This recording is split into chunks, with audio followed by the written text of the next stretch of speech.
households both life and dignity, and far beyond our way now seen. From ancient grudge to new mutiny, where civil blood makes civil hands unclean. From birth, the fatal loins of these two foes, a pair of star-crossed lovers take their life, whose misdirected pities overthrows, do with their death, bear their parents' strife.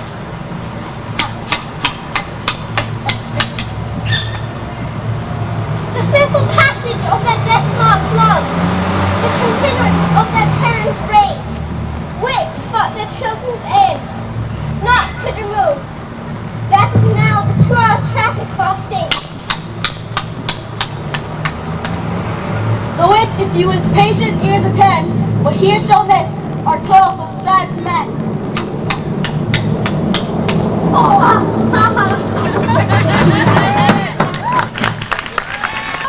Nay, but then we should be colliers. I mean, and then we'll be in corner and you draw. Yeah, as you live, till your neck and a collar.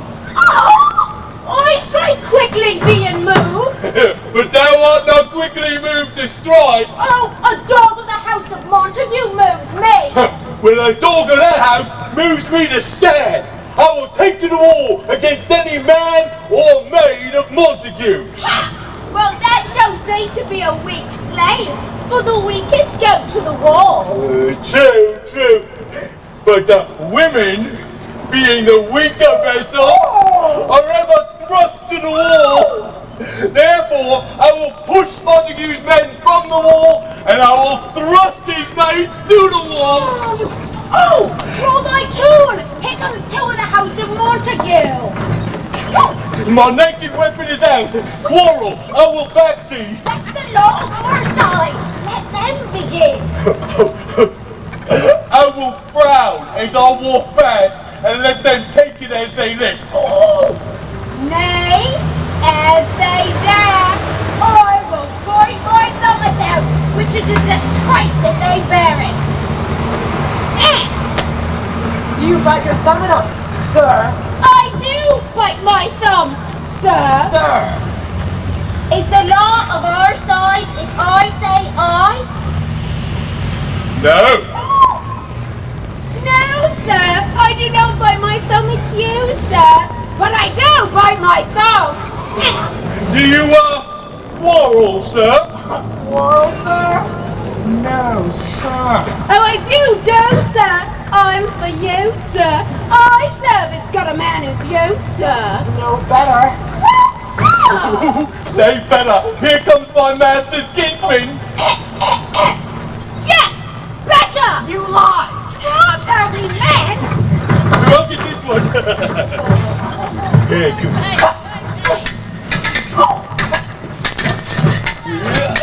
You want to quickly move to strike.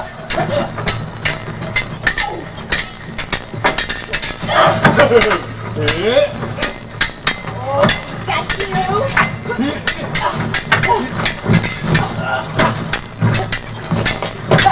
Hard fool! Put up your sword! You know not what you do!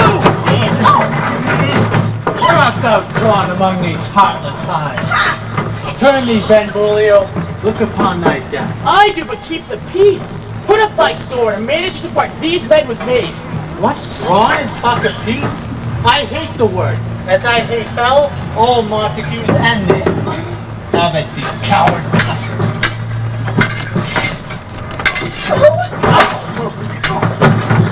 Get him, Jimbo! Strike me down.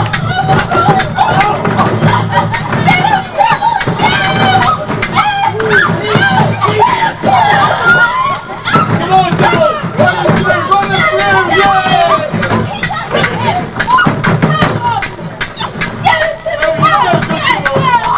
Jimbo's my hero! Down with the coward! Stop! What noise is that?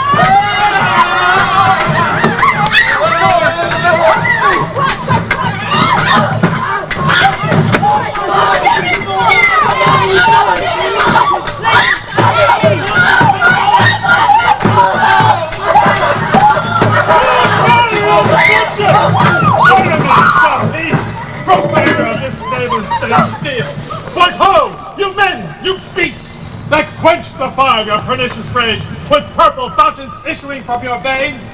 On pain of torture from those bloody hands. Throw your misshapen weapons to the ground and hear the saying of your living faith.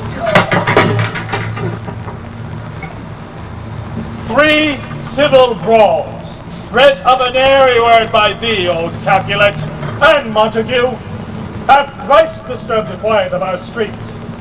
If ever you disturb our streets again, your lives will pay the forfeit. For the time, let all the rest depart.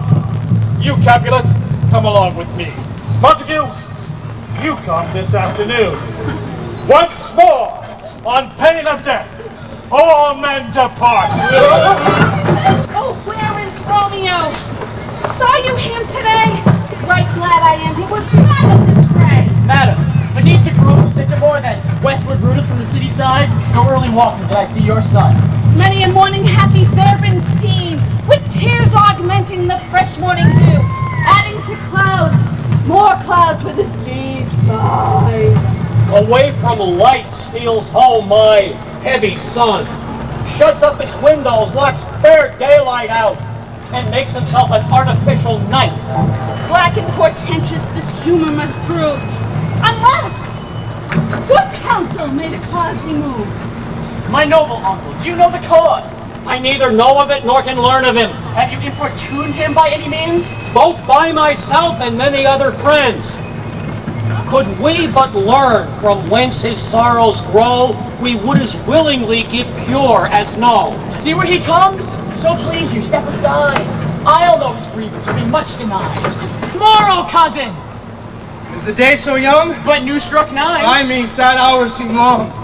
Was that my father that went hence so fast? It was. What sadness lengthens Romeo's hours? Not having that which having makes them short. In love. Out! Of love? Out of her favor where I am in love. Alas, that love so gentle in his view should be so tyrannous and rough and proof. Alas, that love whose muffled still should without eyes see pathways to his will. Oh, me, what favors and yet tell me not, for I have heard it all. Here's much to do with hate, but more with love. Why then, oh brawling love, oh loving hate, oh anything of nothing first dreamed. Oh heavy likeness, serious vanity, misshapen chaos of well-seeming forms, feather of lead, bright smoke, cold fire, sick health. Love is a smoke raised with the fume of sighs, being purged of fire sparkling in lovers' eyes. What is it else? A madness most discreet, choking gall and a preserving sweet. Soft! I will go along. Tut, I have lost myself. I am not here. This is not Romeo. He's some other where. Tell me its sadness. Who is that you What love? shall I groan and tell thee? Grown, why no, but sadly. Tell me who. Sadness, cousin. I do love a woman. I aimed so near when I supposed you loved. All right, good mark, and she's fair, I love. A right fair mark, fair cuz, is soonest hit. Oh, but in that hit, you miss, she will not be hit by Cupid's arrow. She hath Diane's wit, and in strong proof of chastity, well armed. From love's weak and childish bow, she lives unharmed. Oh, she is rich in beauty, only poor, that when she dies, with beauty dies her store. Then she hath sworn that she will still live chaste. She hath, and in that sparing makes huge ways. She is too fair, too wise, wisely, too fair. She hath forsworn to love, and in that vow do I live dead that live to tell it now. Be ruled by me. Forget to think of her. Oh, teach me how I should think to forget. By giving liberty unto thine eyes. Examine other beauties. He that is struck in blind cannot forget. Show me a mistress that is passing fair. What doth her beauty serve? But as a note where I may mock who pass that passing fair. Farewell, thou canst not teach me to forget. I'll pay that doctorate, or else die in debt.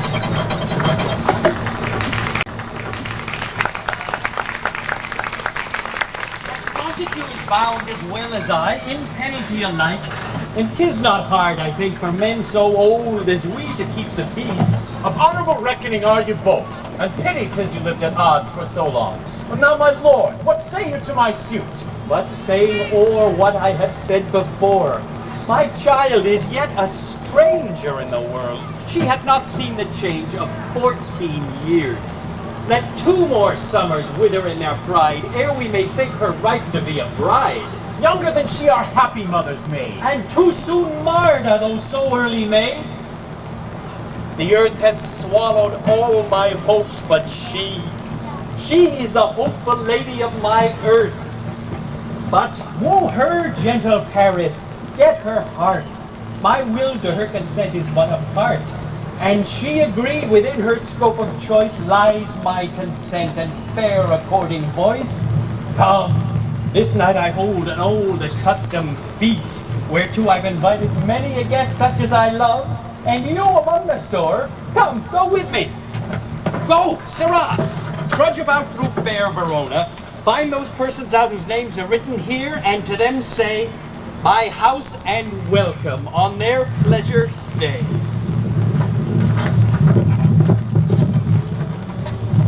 Find them out whose names are here writ. I am sent to find them out whose names are here writ. But I cannot find the names the writing person hath here writ. Romeo, art thou mad? Mad, but bound more than a madman is shut up in prison, kept without my whipped and tormented and... God end, good fellow. God end. I pray, sir, can you read? Aye, my own fortune is my misery. Perhaps you have learned it without book, but I pray, sir, can you read anything you see? Aye, if I know the letters and the language. Senor Martino and his wife and daughters, County Anselmo and his beauteous sisters, the lady widow of Vitruvio, Senor Placentio and his lovely nieces, mine rich uncle Capulet and his wife and daughters, my fair niece, Rosalind. A fair assembly, whither should they come? Huh? Whither? To supper, to our house. Whose house? My master's. Indeed, I should have asked you that before. And I will tell you without asking. My master is the great rich Capulet. And if you've been out to the house of Montagues, come and crush a cup of wine. Rest you merry. At this same ancient feast of Capulets, sup the fair Rosaline, whom thou so lovest. Go thither, and with unattained eye compare her face with some that I shall show. And I will make thee think thy swan a crow. When the devout religion of mine eye maintains such falsehood and turns tears to fires, and those who often drown could never die. Transparent heretics be burnt for liars, one fairer than my love. I'll go along, no such sight to be shown, but to rejoice in the splendor of mine own. Nurse, where is my daughter? Bring her forth to me. Now by my maidenheaded 12-year-old, I bade her come. What lamb? What ladybird? Go for me, Mrs. Romeo Juliet. How now? Who calls? Your mother.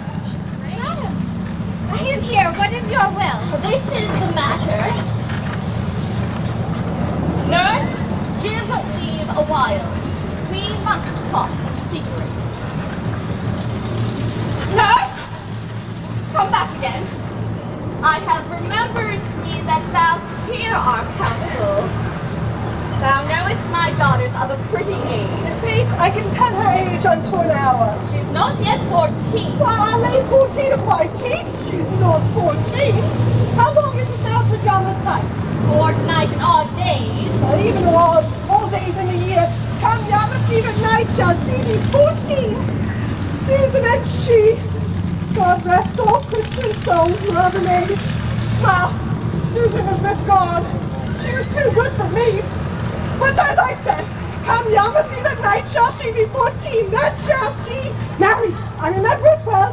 'Tis since the earthquake now, 11 years. Well then she could stand alone. Nay, by the moon, she could have run and gone all about. Even the day before she broke her brow, and then my husband, God be with his soul, was a merry man. He took up the child. Yea, quoth he, forced upon my face. Thou wilt fall backwards when thou hast more wit. Wilt thou not show? And by my house, the pretty wretch left crying, said, I warrant, I should live 1,000 years, I never will forget it. Wilt thou not, June? And the pretty fool it stinted and said Enough of this, I pray thee, hold thy peace. Yes, madam. Yet I cannot help but not to think it should leave crying and say yea, quoth my husband, false upon my face. Thou wilt fall backwards when thou comest to age, wilt thou not, June? Said I. And stick thou too, I pray thee, nurse. Say to his grace, thou wast the prettiest babe that e'er I nursed, and I should live to see thee married once I have my wish. Marry. That marry is the very theme I came to talk of. Tell me, daughter Juliet, how stands your disposition to be married?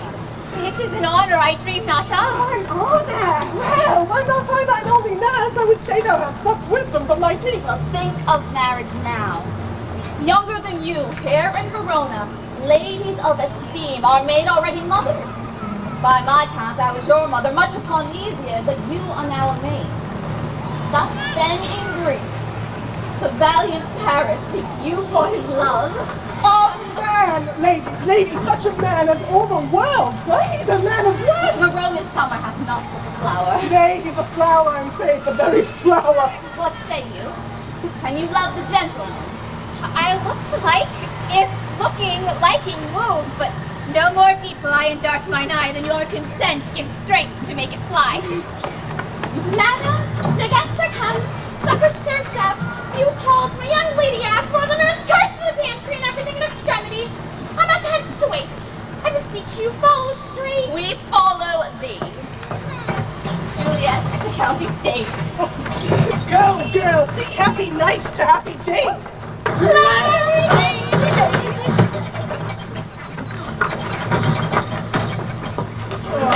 What shall this speech be spoke for our excuse, or shall we on without apology? Nay, let them measure us by what they will. Measure them a measure, and be gone! Give me a torch, I am not for this ambling bee, but happy I will bear the light. Nay, gentle Romeo, we must have you dance. Not I, believe me, you have dancing shoes with nimble soles. I have a soul of lead, so stakes me to the ground, I cannot move. You are a lover. Borrow Cupid's wings and soar with them above a common bond. I am too sore and pierced with his shaft to soar with his light feathers, and being so bound, under love's heavy burden do I sink. And to sink in it should you burden love, to great impression for a tender thing. Is love a tender thing? It is too rough, too rude, too boisterous, and pricks my thorn. If love be rough with you, be rough with love. Prick love for pricking, and you beat love down. Come, knock and enter, and no sooner in, but every man betake him to his leg. A torch to me, let wantons light apart, tickle the senseless rushes with their heels.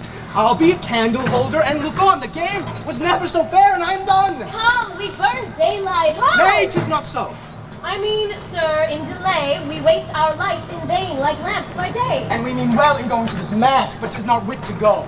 Why, may one ask? I dreamed a dream tonight. And so did I. Well, what was yours? The dreamers often lie. In bed asleep while they do dream things true. Oh, then I see Queen Mab hath been with you. She is the fairy's midwife, and she comes in shape no bigger than an agate stone on the forefinger of an old man, drawn with a team of little atomies athwart men's noses as they lie asleep. Her wagon spokes made of long spider's legs, the cover of the wings of grasshoppers, the traces of the smallest spider's web, the collars of the moonshine's watery beams, her whip of cricket's bone, the lash of film, her wagoner, a small, gray-coated gnat, not half so big as a round little worm pricked from the lazy finger of a maid. Her chariot is an empty hazelnut made by the joiner squirrel, or old grub, time out of mind to the fairies' coachmakers. And in this state she gallops night by night through lovers' brains, and then they dream of love, or courtiers' knees who dream on curtsies straight, or lawyers' fingers who straight dream on fees, or ladies' lips who straight on kisses three, with oft the angry Mab with blisters plagues. Sometimes she gallops o'er a courtier's nose, and then dreams he of smelling out a suit. Sometimes she drives o'er a soldier's neck, and then dreams he of cutting foreign throats, on breeches and musados, Spanish blades, and then anon drums in his ears, and he starts to wake, picks up frightened, swears a prayer or two, and sleeps again. This is the very Mab that plats the mange of horses in the night, and bakes the elk locks in foul sluttish hairs, which once untangled much misfortune bodes. This is the hag with maids lies on her back, that presses them and learns them first to bear, making them women of good carriage to the sheep. Peace! Peace! Mercutio, peace, thou talkest of nothing. True, I talk of dreams, which are the children of an idle brain, begot of nothing but vain fantasy, which is a sin of substance as the air, and more inconstant than the wind who woos. This wind you talk of blows us from ourselves. Supper is done, and we shall come too late. I fear too early, for my mind must give some consequence yet hanging in the stars. But he who hath the steerage of my course, direct my sail! On, lusty gentlemen! Where's Pulpit that she helps Snow to take away? Point, she's stripper stranger, she's raper stranger. Yeah, with good manners lie all the hands of one or two men, if those unwashed do. 'Tis a foul thing. Oh, remove the cold cover, look up, and look to the plate. Anthony! Pulpit! You are looked for and sought for, asked for and called for in the main chamber! We cannot be here and there too. Be brisk the wine, the long river take all.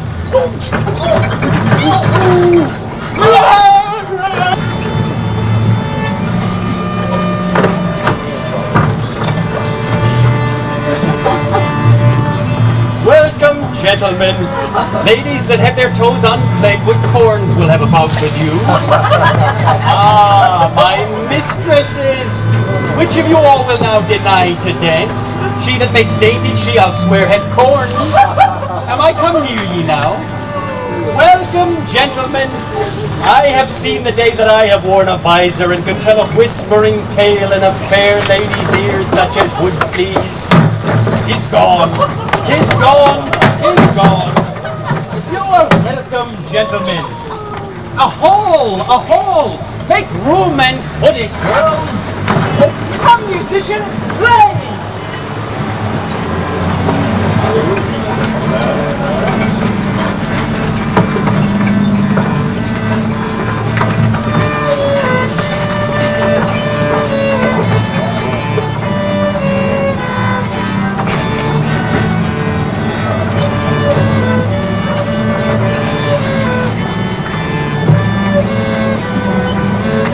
Oh, she don't teach the torches to burn bright. Fine boy should be a Montague. Let's be my regular boy. Seems as if she hangs upon the cheek of night as a rich jewel in an Ethiop's ear. Why, how now, kinsman? Wherefore storm you so? Uncle, this is a Montague. Uncle, a villain that is hither come in spite to scorn at our solemnity this night. Young Romeo, is it? Ah, 'tis he, that villain Romeo. Content thee, gentle cuz. Let him alone. I would not for the wealth of all the town here in my house do him disparagement. Show a fair presence and put off these frowns. An ill-beseeming semblance for a feast. If fits with such a villain as a guest, I'll not endure him. He shall be endured. Am I the master here or you? Go to, you'll not endure him. God shall mend my soul. You'll make a mutiny among my guests. But uncle, 'tis a shame. Go to! Go to! You are a saucy boy. Is it so indeed? You will set cock a hoop. You will be the man. Did my heart ever love until now forswear its sight? For I never saw true beauty until this night. Patience perforce with willful collar meeting makes my flesh tremble in their different greeting. I will withdraw, but this intrusion, now seeming sweet, shall turn to bitter gall.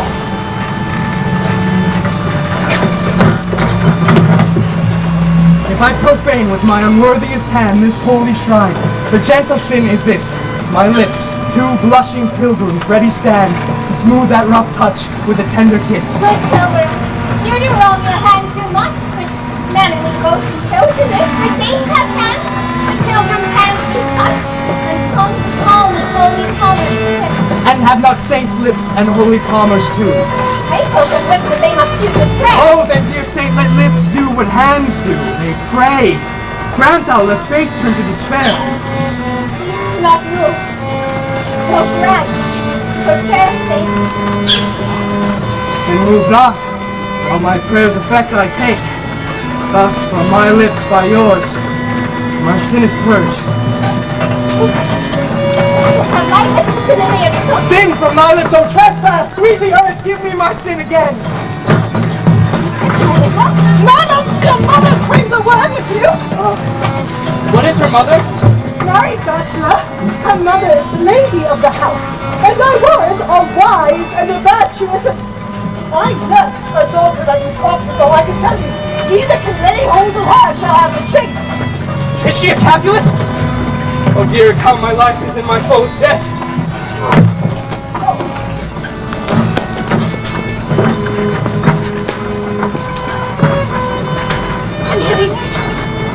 What is yon gentleman? His name is Romeo, and a Montague, and the only son of your great enemy. My only love, sprung from my only hate. Too early seen unknown, and known too late. Now Romeo's blood loves again, a life bewitched by the charm of love. And to his foe suppose he must complain, and to steal a sweet bait from fearful hooks. Romeo! My cousin Romeo! He is wise, and of my life hath stolen him home to bed. Nay, he ran this way and left this orchard wall. Call good Mercutio! Nay, I'll conjure too. Romeo! Humors, madman, passion, lover, appear thou in the likeness of a star. Speak 'twas one rhyme and I am satisfied. Cry, but I me, pronounce but love and dove. I conjure thee by Rosaline's bright eye, by her high forehead and her scarlet lip, by her fine foot, straight leg, and quivering thigh, and the veins that there adjacent lie, that in thy likeness thou appear to us. And if he hear thee, thou wilt anger him! This cannot anger him. My invocation is fair and honest, and in his mistress' name. I conjure only but to raise him up. Come! He hath hid himself among these trees. Blind is his love, and best befits the dark. If love be blind, it cannot hit the mark. Now will he sit under this medlar tree, and wish his mistress were that kind of proof. Oh, Romeo, that she were! That she were! Romeo, good night. Out to my truckle bed. This field bed is too cold for me to sleep. True, therefore let us go. For 'tis vain to seek him here that means not be found. He jested scars and never felt a wound. But soft! What light through yonder window breaks? It is the east, and Juliet is the sun. Arise, fair sun, and kill the envious moon that is already sick and pale with grief, that thou her maid art far more fair than she. Be not her maid, since she is envious. Her vestal livery is but sick and green, and none but fools do wear it. Cast it off. It is my lady, oh, it is my love! Oh, that she knew she were. She speaks, yet says nothing. What of that? Her eye discourses, I will answer it. I am too bold. Not to me she speaks. Two of the fairest stars in all of heaven, having some business, do entreat her eyes to twinkle in their spheres till they return. What if her eyes were there, they in her head? The brightness of her cheek would shame those stars as daylight doth a lamp. Her eyes in heaven would through the airy region stream so bright that birds would sing and think it were not night. Oh, see how she leans her cheek upon her hand. Oh, that I were glove upon that hand, that I might touch that cheek. She speaks! Speak again, bright angel, for thou art as glorious to this night being o'er my head as is a winged messenger of heaven. Oh, Romeo! Romeo, wherefore art thou Romeo? Deny thy father and refuse thy name, or, if thou wilt not, be but sworn by love and I'll no longer be a Capulet. Shall I hear more, or shall I speak at this? Is but thy name that is my enemy, thou art thyself, though not a Montague. What's Montague? It is nor hand, nor foot, nor arm, nor face, nor any other part belonging to a man. Oh, be some other name. What's in a name that was become a rose by any other wood would smell as sweet, so Romeo would, were he not Romeo called, retain that dear perfection which he owes without that title. Romeo, drop thy name, and for that name which is no part of me, take all myself. I my word! For me, but love, and I'll be new baptized. Henceforth, I will never be Romeo. Man art thou, thus restrained in night, so stoutest on my counsel. By a name I know not how to tell thee who I am. My name, dear saint, is hateful to myself because it is an enemy to thee. Had I it written, I would tear the word. My ears have not yet drunk 100 words of that tongue's utterance, yet I know the sound. Art thou not Romeo and a Montague? Neither, fair saint, if either thee dislike. Camest thou hither? Tell me, and wherefore the orchard walls are high and hard to climb in this place death, considering who thou art, if any of my kinsmen find thee here. With love's light wings did I approach these walls, for stony limits cannot hold love out. And what love can do that dares love attempt, therefore thy kinsmen are no shock to If me. they do see thee, they will murder thee. Alack, there lies more peril in thine eye than 20 of their swords. Look thou but sweet, and I am proof enough against their enmity. I would not for the world they saw thee here. I have night's cloak to hide me from their sight, and if thou but love me, let them find me here. By whose direction found thou out this place? By love, who first did upon me to inquire. I lent him counsel, and he lent me eyes. Oh, no, the mask of night is on my face, else would a maiden blush but paint my cheek for that which thou hast heard me speak tonight. Dost thou love me? I know thou wilt say aye, and I will take thy word. Yet, if thou swearst, thou mayst prove false. Lovers' perjury, they say, don't last. Gentle Romeo, if thou dost love, pronounce it faithfully. Or, if thou thinkst I'm too quickly won, I'll frown and be perverse and say thee nay. So thou wilt woo, but else not for the world. In truth, fair Montague, I am too fond to, and therefore thou mayst speak behavior light. But trust me, gentlemen, I'll prove more true than those that have more cunning to be strange. I should have been more strange, I must confess, but that thou overheardst ere I was ware my true love passion. Therefore pardon me, and not impute this yielding to light love, which the dark night has thus discovered. Lady, by yonder blessed moon, I swear that tips would silver all these fruit treetops. Swear not by the moon, then constant moon that monthly changes in her circled orb. As if I love is like my burial. What shall I swear by? That swears all. Or, if thou wilt, swear by thy gracious self, which is the god of my adultery, and I'll believe thee. If my heart's dear love. Well, don't swear. Although I join thee, I have no joy in this contract to make. It is too rash, too unadvised, too sudden. This bud of love, by summer's ripening breath, may prove a beauteous flower when next good night. Good night! As sweet repose and rest unto thy heart as that within thy breast. Or wilt thou leave me so unsatisfied? What satisfaction canst thou have tonight? The exchange of thy love's faithful vow for mine. I gave thee mine before thou didst request it. Can you read it or take it again? Without regard for what purpose? Love? To be frank and give it thee again. And yet I wish before the thing I have. My bounty is as boundless as the sea. My love is deep. The more I give to thee, the more I have. And there's the question. Dear love too. A non-good nurse wants to be true. Oh, blessed, blessed night. I am afeard being a night. All this is but a dream too flattering sweet to be substantial. 3 words, dear Romeo. Good night indeed. If that thy bent of love be honorable, thy purpose marriage, send me word tomorrow by one that I'll procure to come to thee where and what time thou wilt perform the rite. And all thy fortunes at thy foot I'll lay and follow thee, my lord, throughout the world. No! I come anon. For thou is not well, I do beseech thee. Come! By and by I come! To cease thy suit and leave me to my grief. Tomorrow will I send. So thrive my soul. 1,000 times good night. 1,000 times the worst to want thy light. Romeo! My sweet! What o'clock tomorrow shall I send to thee? At the hour of 9. I will not fail. 'Tis 20 years till then. I have forgot why I did call thee back. Let me stand here till thou rememberst it. I shall forget to have thee still stand here, remembering how I love thy company. And I'll still stand here to have thee still forgetting any other home but this. 'Tis almost morning, I would have thee gone, and yet no further than a wanton bird who lets it hop a little from her hand, and with a silk thread plucks it back again, so loving jealous of his liberty. I with thy bird! Sweet, so would I, and I should kill thee with much cherishing. Good night! Good night, parting is such sweet sorrow, that I shall say good night till it be morrow.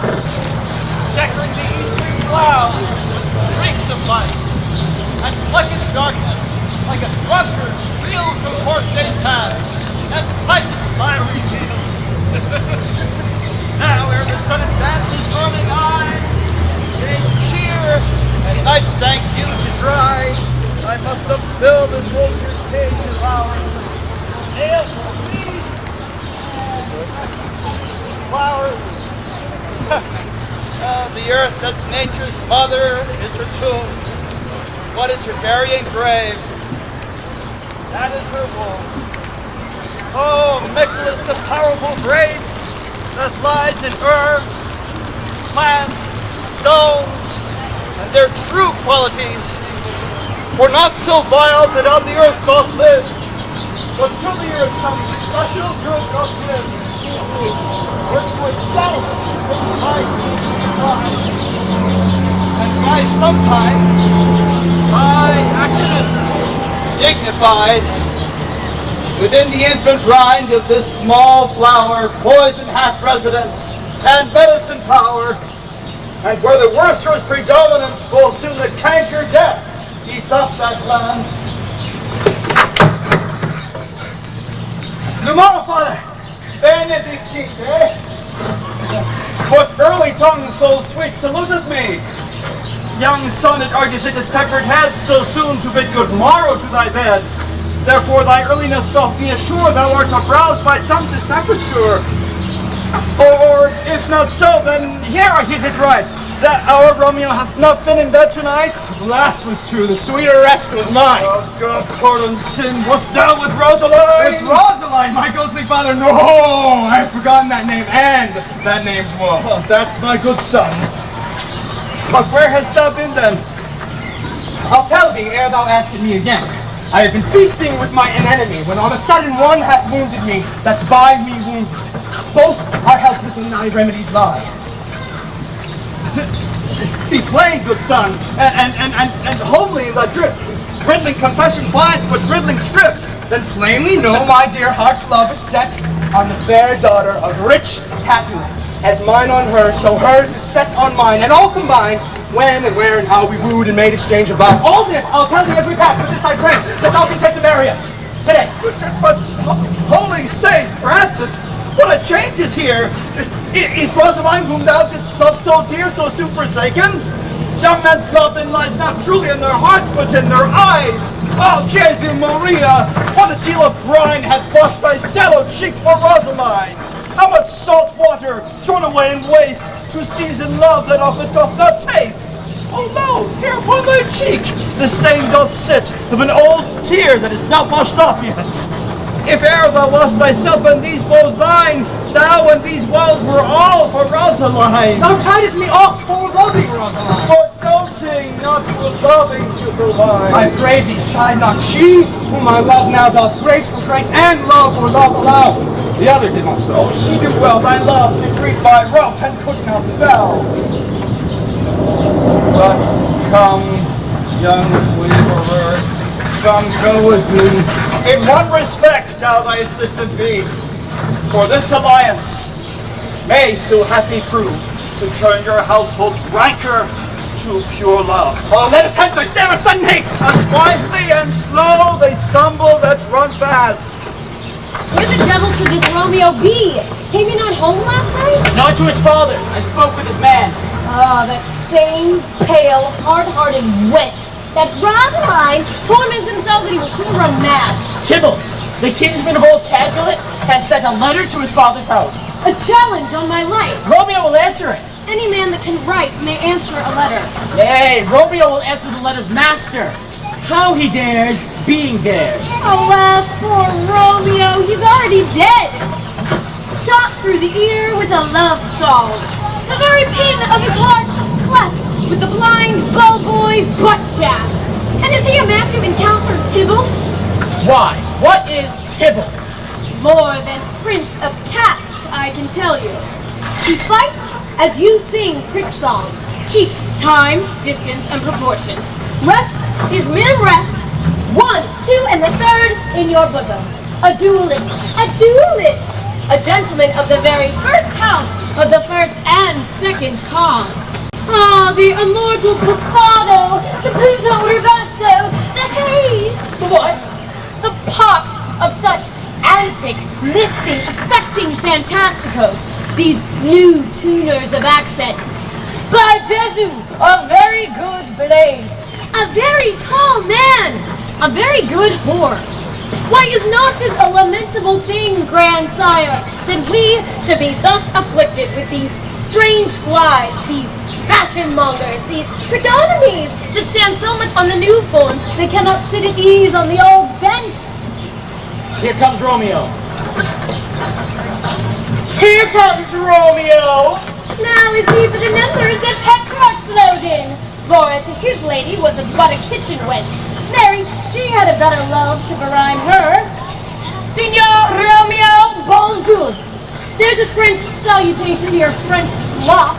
You gave us the counterfeit fairly last night. Good morrow to you both. What counterfeit did I give you? The slip, sir, the slip. Can you not conceive? Pardon, good, Mercutio, but my business was great, and in such a case as mine, a man may strain courtesy. That's as much to say such a case as yours constrains a man to bow in the hams. Meaning to curtsy.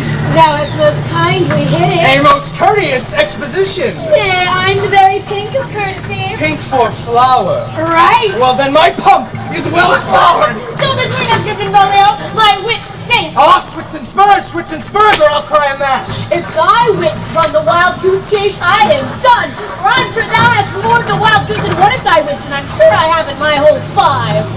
Was I with you there for the goose?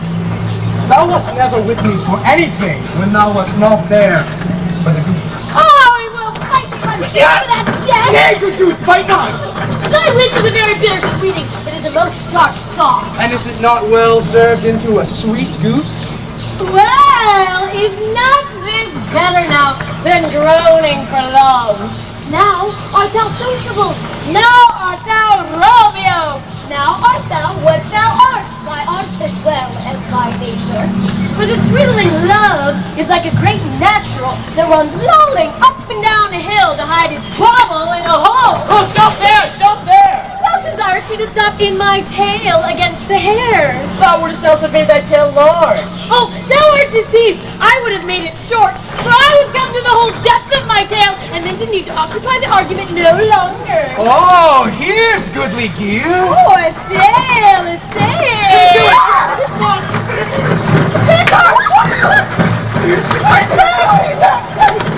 Good Peter to hide her face, first and prepare her face. Good ye, good morrow, gentlemen. Good den, fair gentlewoman. Is it good then? 'Tis no less, I tell you, for the body hand of the dial is now upon the prick of noon. Well, out upon you, what a man are you! Gentlemen, can any of you tell me where I might find the young Romeo? I can tell you, but young Romeo will be older when you have found him than he was when you sought him. I am the youngest of that name for fault of a worse. You say well. Yea, is the worst well? Very well took in faith, wisely. Forgive me, sir. I desire some confidence with you. I will follow you. She will indict him to supper. Bon, sir. Farewell, ancient lady. Farewell, lady.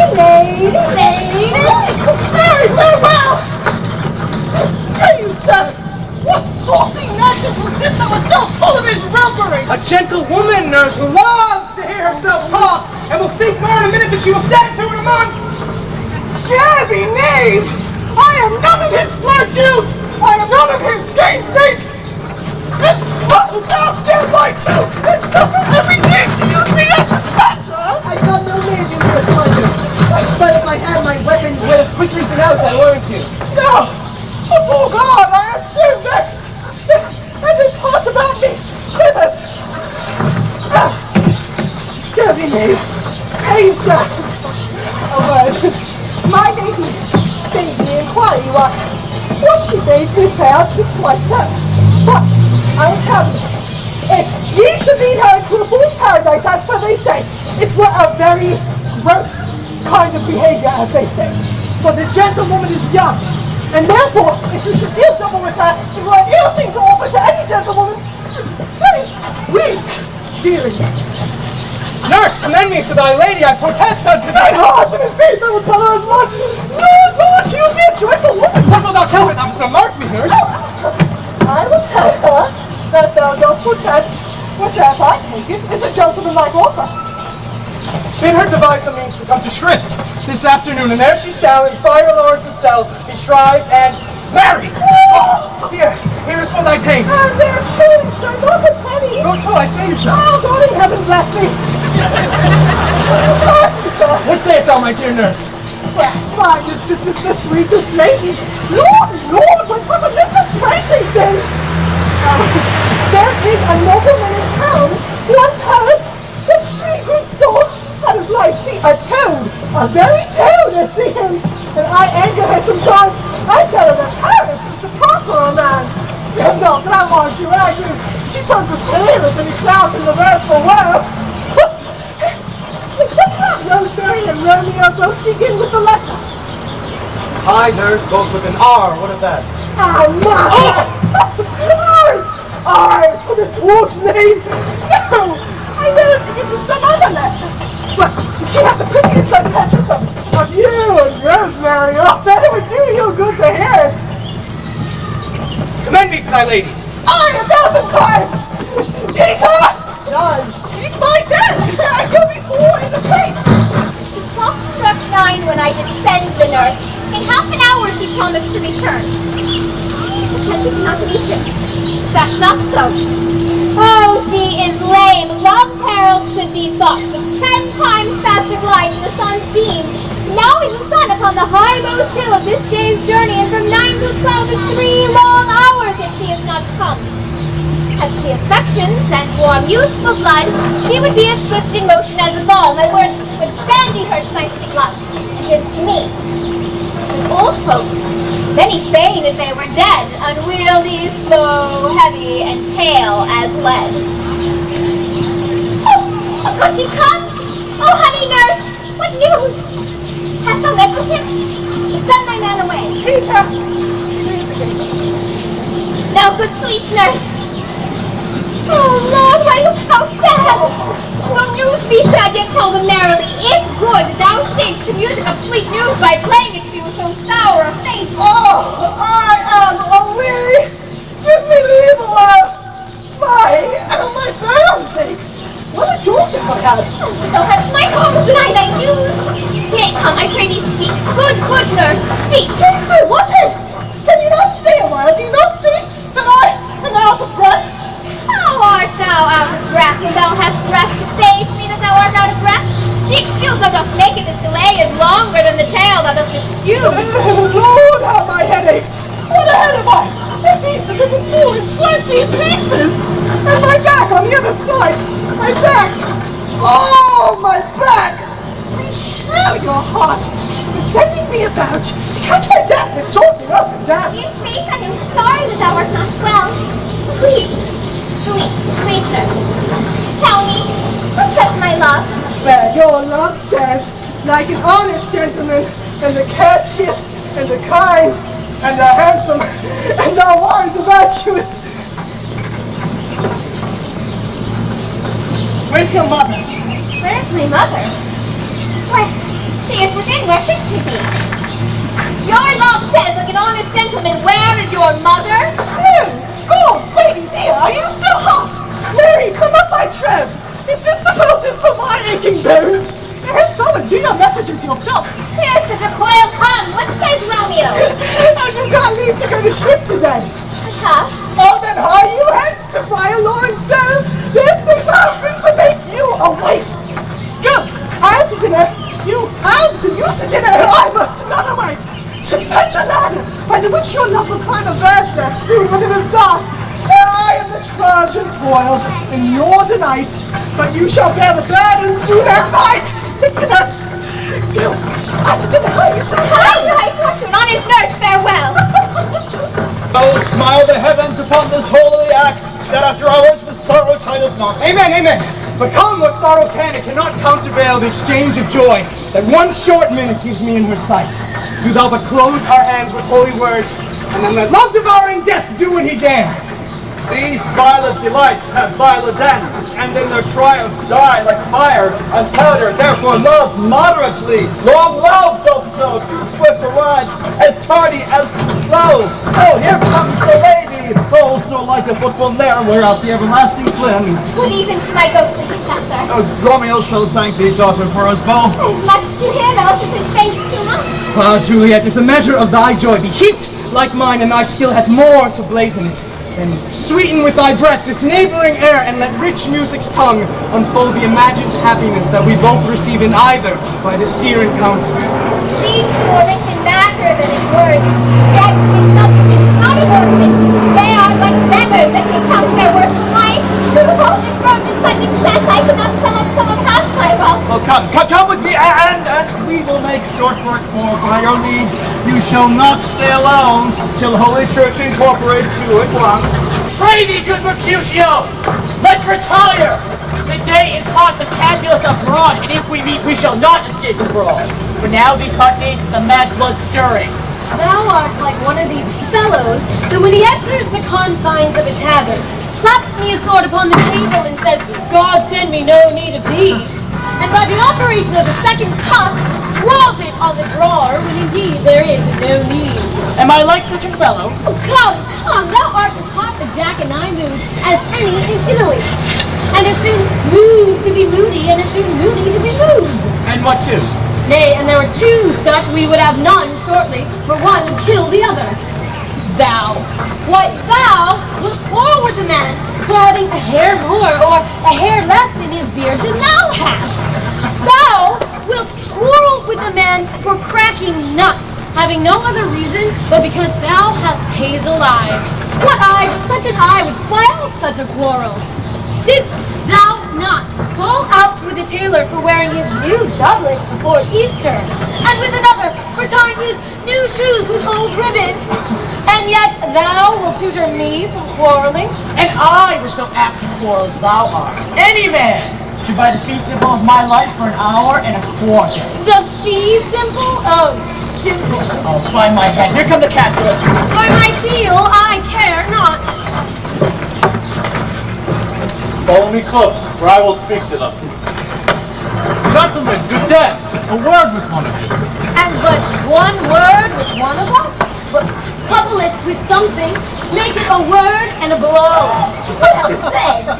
You shall find me apt enough for that, sir, if you give me an occasion. Could you not take some occasion without giving? Mercutio, thou consortest with Romeo. Consort? What? Does thou make us minstrels?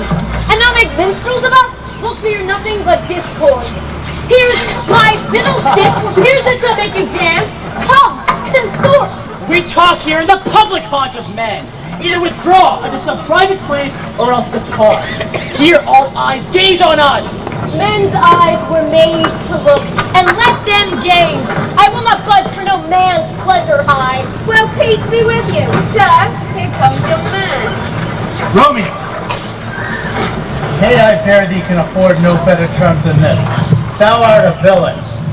Tybalt, the reason I have to love thee doth much excuse the appertaining rage to such a greeting.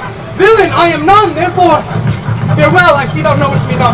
Boy, this shall not excuse the injuries that thou hast done me. Therefore, turn and I go! do protest I never injured thee, but love thee, greater than thou canst devise, till thou shalt know the meaning of my love. And so, good Capulet, whose name I tender as dearly as my own, be satisfied. Oh, calm, dishonorable, vile submission! How has the god carried it away? Tybalt, you rat catcher, will you walk? What's thou have with me? Good king of cats, nothing but one of your 9 lives. I am for you. Gentle Mercutio, put thy rapier. Come, sir, your passado.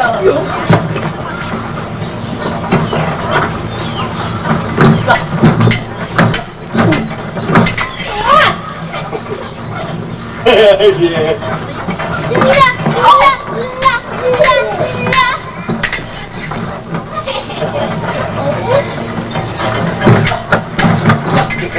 Drop and Volio, beat down the gentlemen for shame, for bad the outrage. Hold! Tibble, good Mercutio!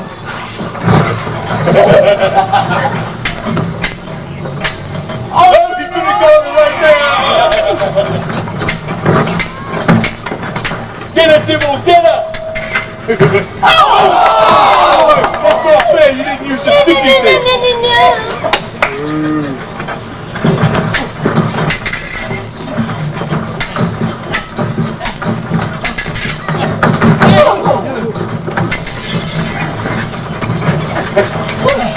Too short.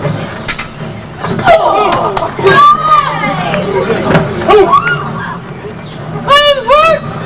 The flag above the houses! Flame's dead! What, is he gone? Has nothing? Fetch a surgeon! Hey, scratch! I'm married to the doctor! Hurry, man, the hurt cannot be much! No, it is! Not so deep as a well, nor so wide as a church door, but 'tis enough, 'twill serve. Ask for me tomorrow, and you shall find me a great man! The plague of all your houses! What? A dog, a rat, a cat, a mouse was scratch a man to death! A braggart, a rogue, a villain, that fights by the book of arithmetic! Why, the devil came you between us! I was hurt under your arm! I thought all for the best! Help me into some house, Convolio, or I shall faint! A plague upon your houses! They have made worms meat at me! I have it, and so we do! This gentle one, the prince is near ally, my friend has got a mortal hurt on my behalf.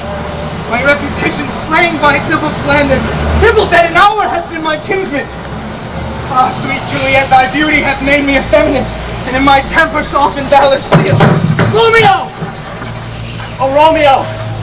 Brave Mercutio's dead. This day's black fate on more days doth depend. This but begins the woe, others must end. Here comes the furious Tybalt back again. Alive, in triumph, and Mercutio slain! May fire-eyed fury be my conduct now! Halt! Tybalt, give me the villain back again that late thou gavest me. From Mercutio's soul. Thou wretched boy, that didst consort her hair, shall with Mercutio hence. This shall determine that.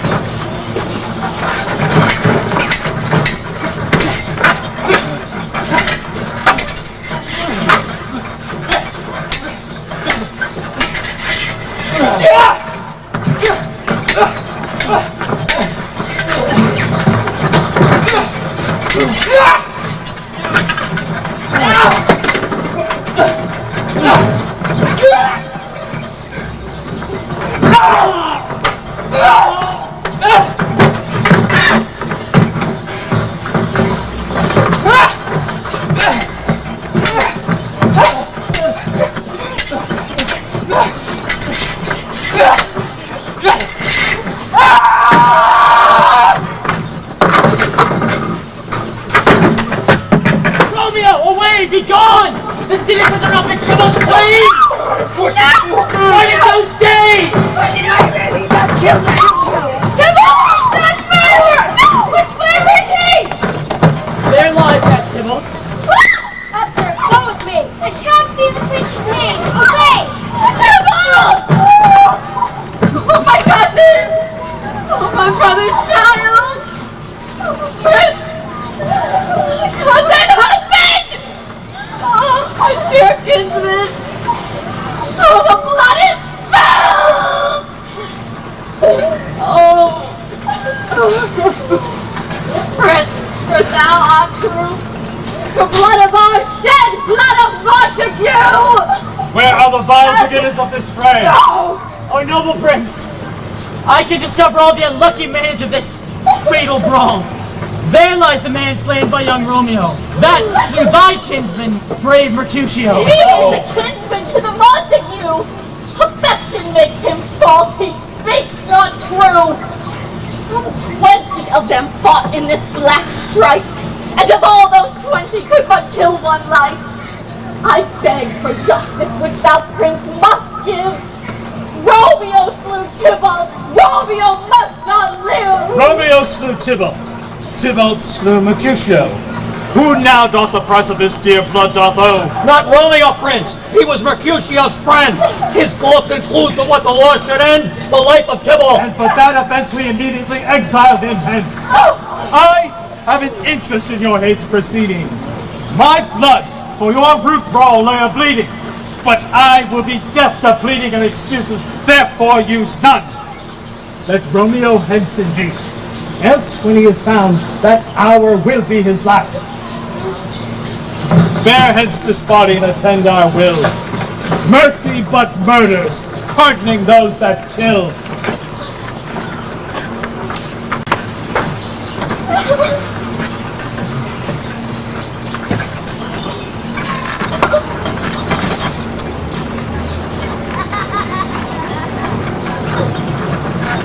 Gentle knight, oh loving black-browed knight, give me my Romeo, and when I shall die, take him and cut him out with little stars, and he will make the face of heaven so fine that all the world will be in love with night and pay no worship to the garish sun.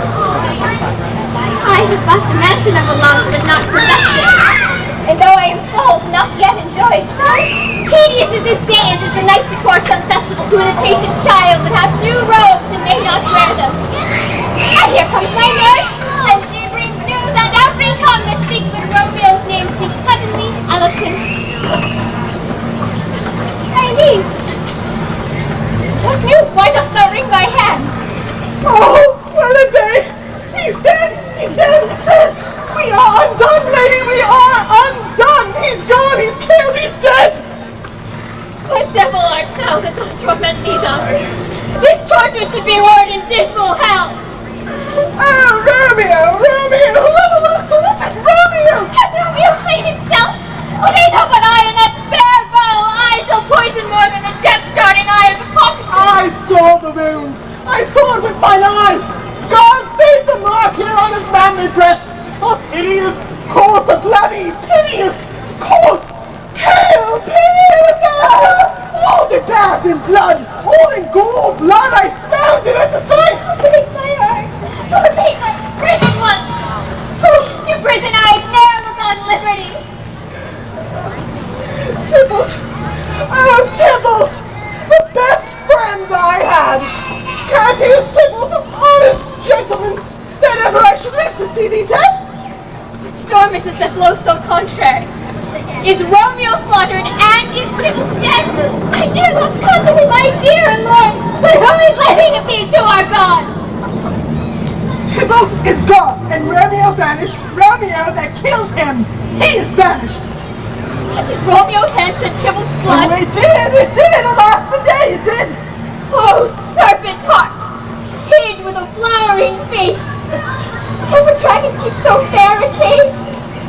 Beautiful tyrant being, Angelico, was ever book containing such vile matter so fairly bound? Oh, the deceit should dwell in such a gorgeous palace. There is no trust, no faith, no honesty in men. All perjured, all forsworn, all naught, all dissemblers. Where's my man? Let me some aquavitae, these griefs, these woes, these sorrows make me old. Shame come to Romeo. Blessed be thy tongue for such a wish. He was not born to shame.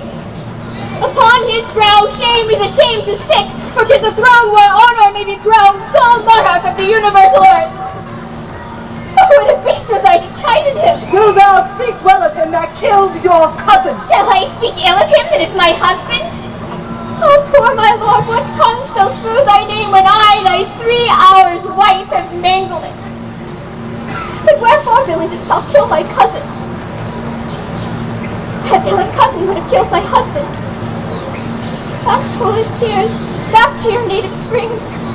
My husband lives that Tybalt would have slain, and Tybalt's dead that would have slain my husband. All this is comfort.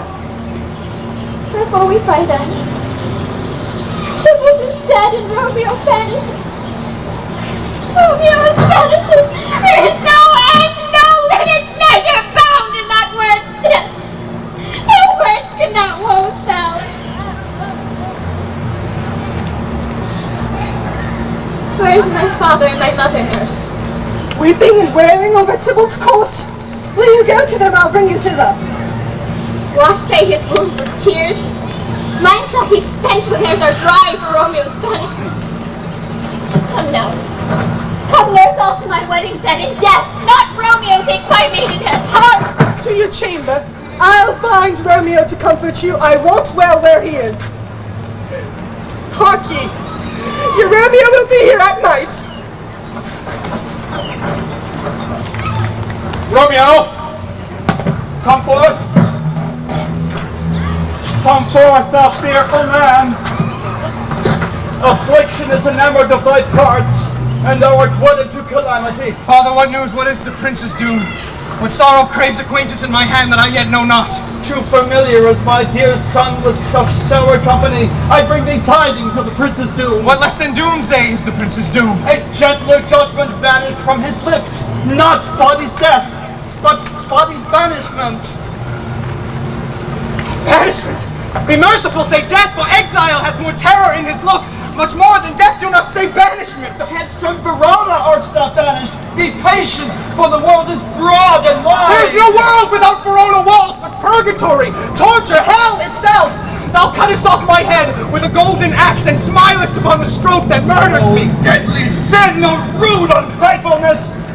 Thy fault our Lord calls death, but the kind prince, taking thy part, hath brushed aside the law and turned that life were death to banishment. This is dear mercy, and thou seest it. 'Tis torture and not mercy. Heaven is here, where Juliet lives, and every cat and dog and every little mouse, every unworthy thing live here in heaven, and they smile on her. But Romeo may not. He is banished. Flies may do this, but I from this must fly.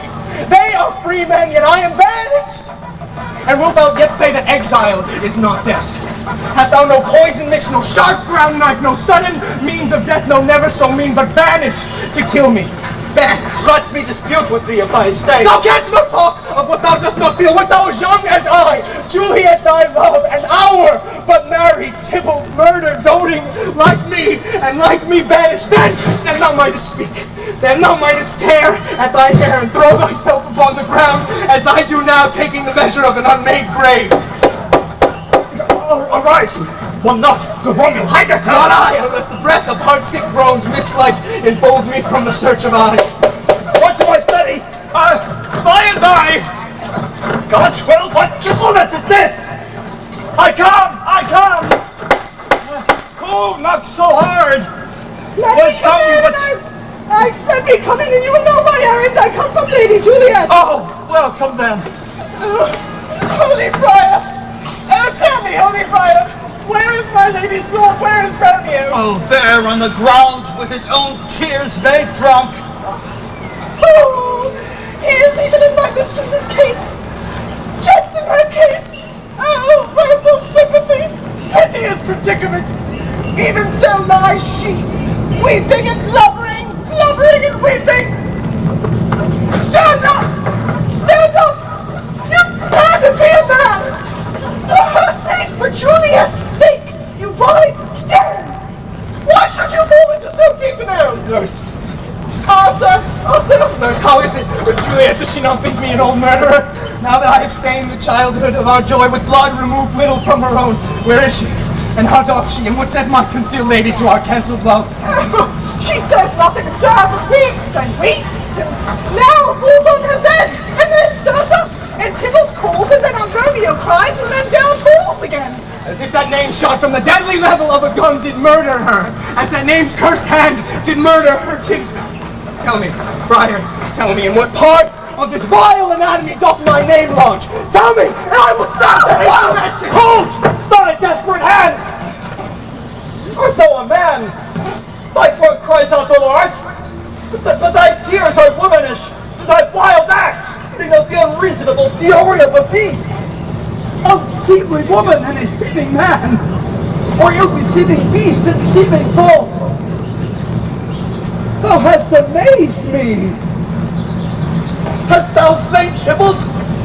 By my holy order wilt thou slay thyself? Fie, thou shamest thy shape, thy love, thy wit, thy noble shape is but a form of wax digressing from the valor of a man. Thy dear love sworn but hollow perjury, killing that love which thou hast vowed to cherish. Thy wit, that ornament to shape and love, misshapen in the conduct of them both.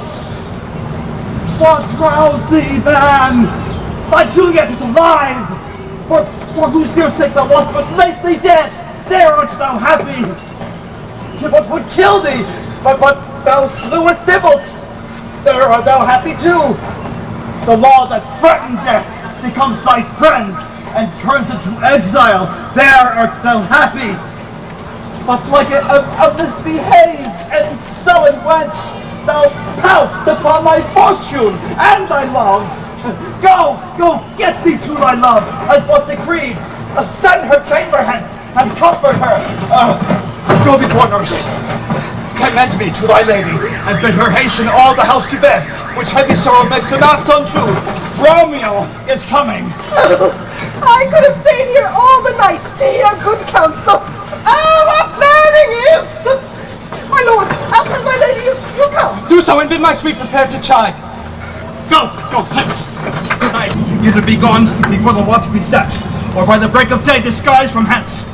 Soldier in Mantua, I'll find out your man, and he shall signify from time to time every good hap to you that chances here. Give me thy hand.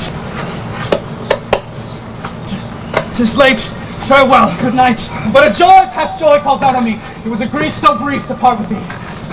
Farewell. Oh, things have fallen out, sir, so unluckily. We have had no time to move our daughter. Look you, she loved her cousin Tybalt dearly. So did I. Well, we were born to die. It's very late. She'll not come down tonight. These times of woe afford no time to woo. Madam, good night. Commend me to your daughter. I will, and know her mind early tomorrow. Tonight she is mewed up to her heaviness. Sir Paris, I will make a desperate tender of her love. I think she will be ruled in all respects by me. Nay, more, I doubt it not. Wife, go you to her ere you go to bed. Acquaint her here of my son Paris's love, and bid her, mark you me, on Wednesday next. But soft, what day is this? Monday, my lord. Monday? Well, Wednesday is too soon. A Thursday let it be. A Thursday, tell her she shall be married to this noble earl. But hark you, our cousin Tybalt being slain so late, it may be thought we held him carelessly, being our kinsman, if we revel much. Therefore we'll have some half a dozen friends, and there an end. But what say you to Thursday? My lord, I would that Thursday were tomorrow. Well, get you gone. A Thursday be it then. Go you to her, ere you go to bed, prepare her wife against this wedding day. A farewell, my lord. Light to my chamber, ho! For me it is so very, very late that we may call it early by and by. Good night. Will be good? He does not give me your day. It was the nightingale and not the hawk that pierced the fearful hollow of thine ear. Nightly she sings on yon pomegranate tree. Believe me, love, it was the nightingale. It was the lark, the herald of the morn. Look, love, what envious streaks do race the severing clouds in yonder east. I must be gone and live or stay and die. Yon light is not daylight. I know it, it is some meteor. The sun exhales to be to thee this night a torch-bearer and light down their way to Mantua. That will stay yet. Thou needst not to be gone. Let me be taken, let me be put to death. I am content if thou wilt have it so. Come, death, and welcome. Juliet wills it so. I have more care to stay than will to go. How is it, my soul? Let us talk. It is not day. It is high hence. Be gone away. It is the lark that sings so out of tune, straining harsh discord with unpleasing sharps. Some say the lark makes sweet division, but this doth not so, for she divideth us. Oh, now be gone. More light and light it grows. More light and light, more dark and dark our woes. Madam! Nurse. Your lady mother is coming to your chamber! The day is broke! Be wary! Look about! The window. Let day in and let life out. Farewell. One kiss and I'll descend. For so love, Lord. My husband, friend, I must hear from thee every day in the hour, for in a minute there are many days. I will omit no opportunity that will convey my greetings, love, to thee. Think so we shall ever meet again. I doubt it not, for all these will shall serve for sweet discourses in our times to come. Fortune, all men call thee fickle. Be fickle, Fortune, for then I hope thou wilt not keep him long, but send him back.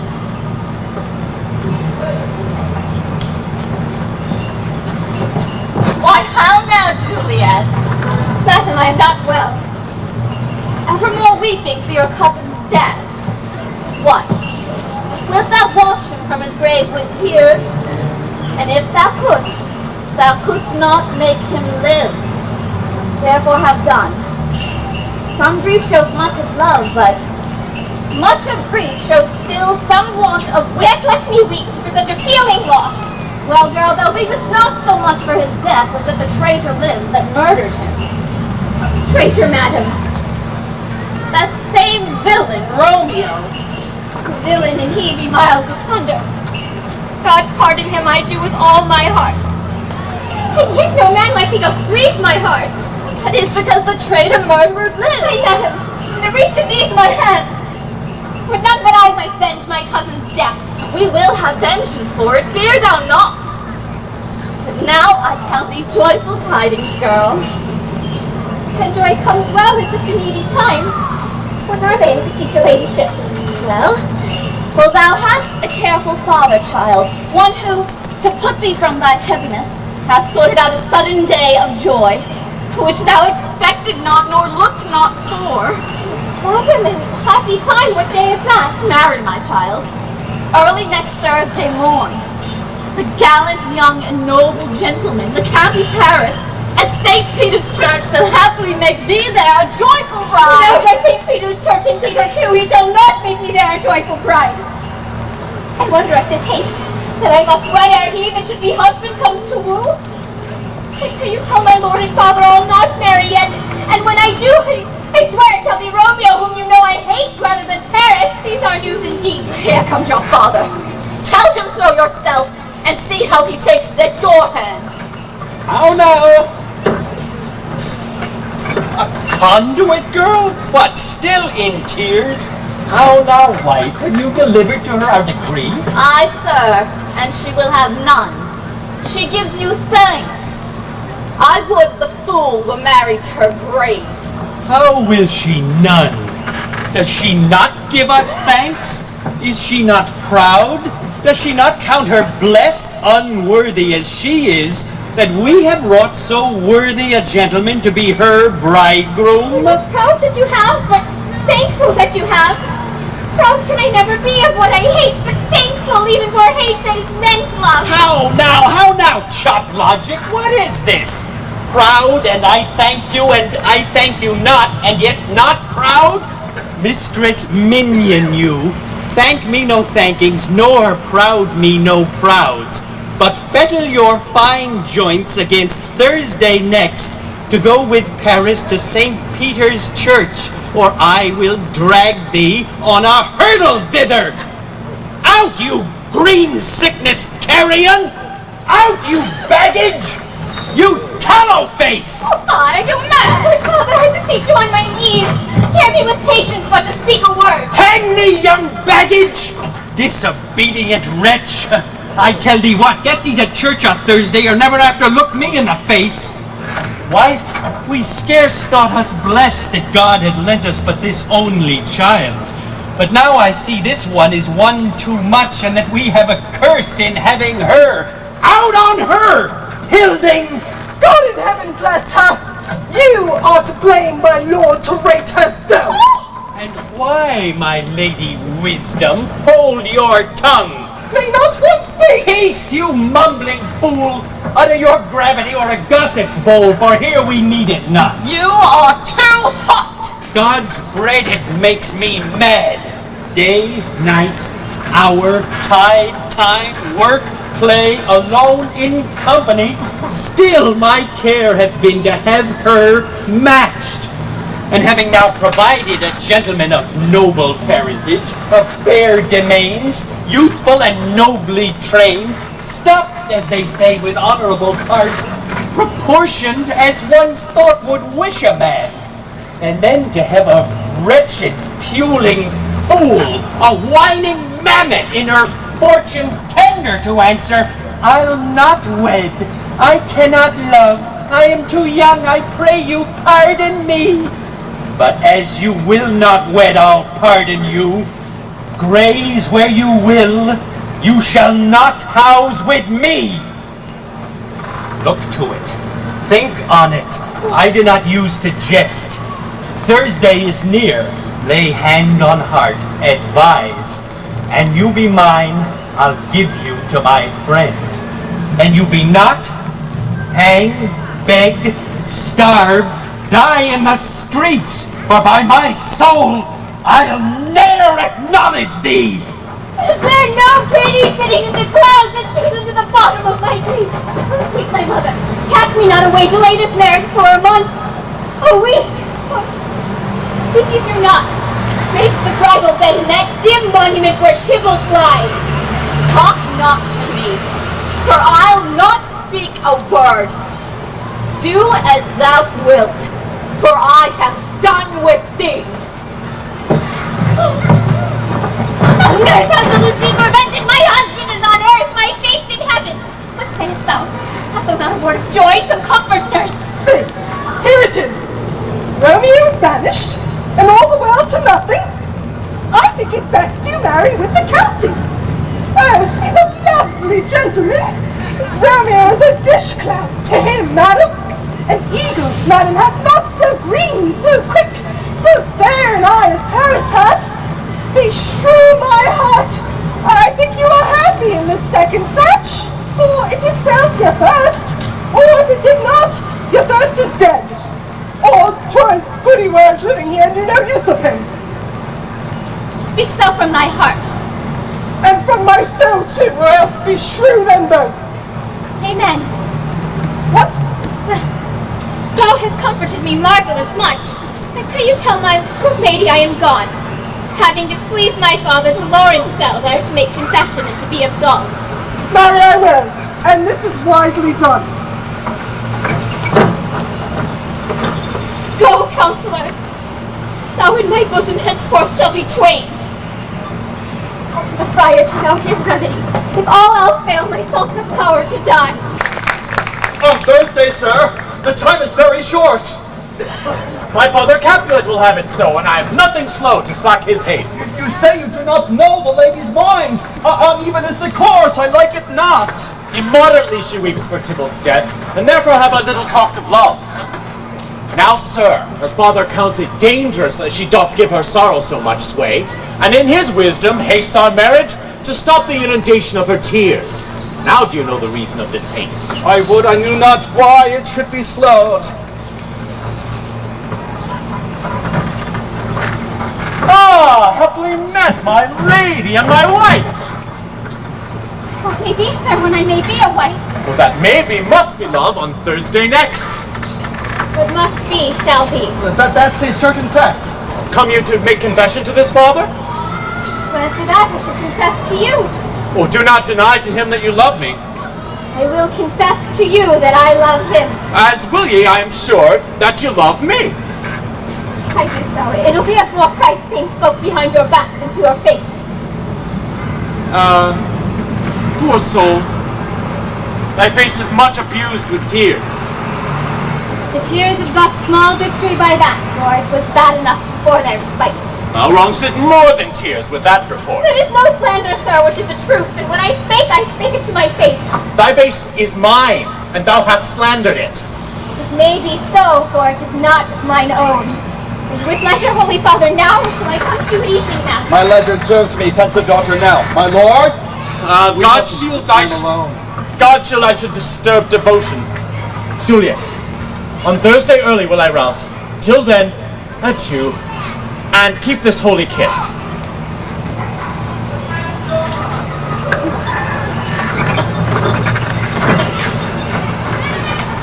Oh, shut the door when thou hast done so, come weep with me. Past hope, past cure, past help. Ah, Juliet, I already know thy grief. It strains me past the compass of my wits.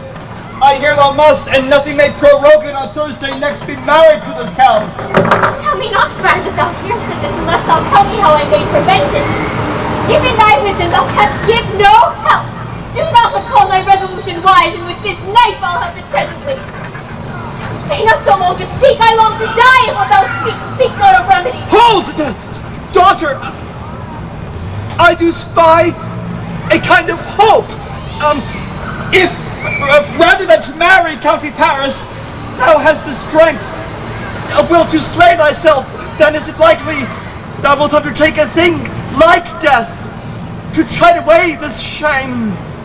Who bid me to leap, rather than marry Paris from off the battlements of yonder tower, or walk in thievish ways, or bid me lurk where serpents are, chain me with roaring bears, or bid me go into a new made grave and hide me with a dead man in his shroud, and I will do it without fear or doubt to live an unstained wife to my sweet love. Oh, then, go home.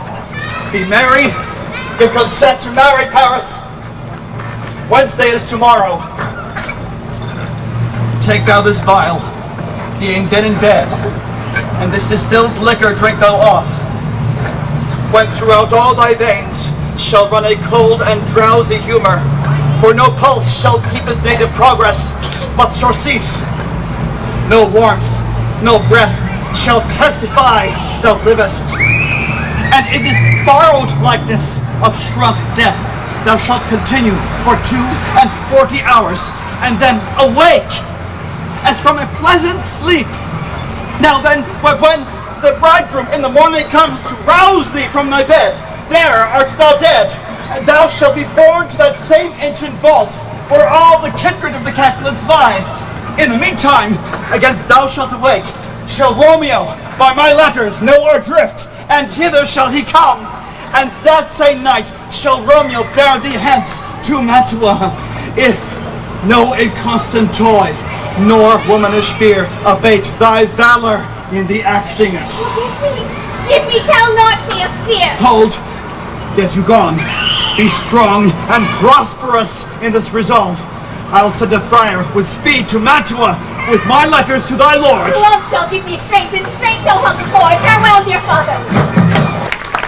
So many guests invite as here are writ. Sirrah, go hire me 20 cunning cooks. You shall have none ill, sir, for I'll try if they can lick their fingers. How canst thou try them so? Marry, sir, 'tis an old cook that cannot lick his own fingers. Therefore, he that cannot lick his own fingers goes not with us. Go! Be gone! We shall be much unfurnished for this time. Oh, what? Is my daughter gone to Friar Lawrence? Aye, forsooth. He may chance to do some good on her. A peevish, self-willed harlotry it is. See where she comes from shrift with merry luck. How now, my headstrong? Where have you been getting? Where I have learnt me to repent the sin of disobedient opposition, and beg your pardon. Pardon, I beseech you, henceforward am I ever ruled by you. Why, I am glad on it. This is well. Come, stand up. Let me see the county. I marry, I say go and fetch him hither. Now, afore God, this reverend holy friar, our whole city is much bound to him. Nurse, will you go with me into my closet and help me sort such needful ornaments as you think fit to furnish me tomorrow? We shall be short in our provisions, 'tis now near night. Oh, tush, I will stir about and all shall be well, I warrant thee, wife. Go thou to Juliet, help to deck her up. I'll not to bed tonight. Let me alone. Maybe. Leave me to myself tonight, for I have need of many orisons to move the heavens to smile upon my stage, which, well thou knowest, is cross and full of sin. What, are you busy? Need you my help? No, madam. We have called such necessaries as are behooved to our state tomorrow, so please you let me now be left alone and let the nurse this night sit up with you. For I am sure you have your hands full all in this so sudden business. Well, good night. Get thee to bed and rest. Thou hast need.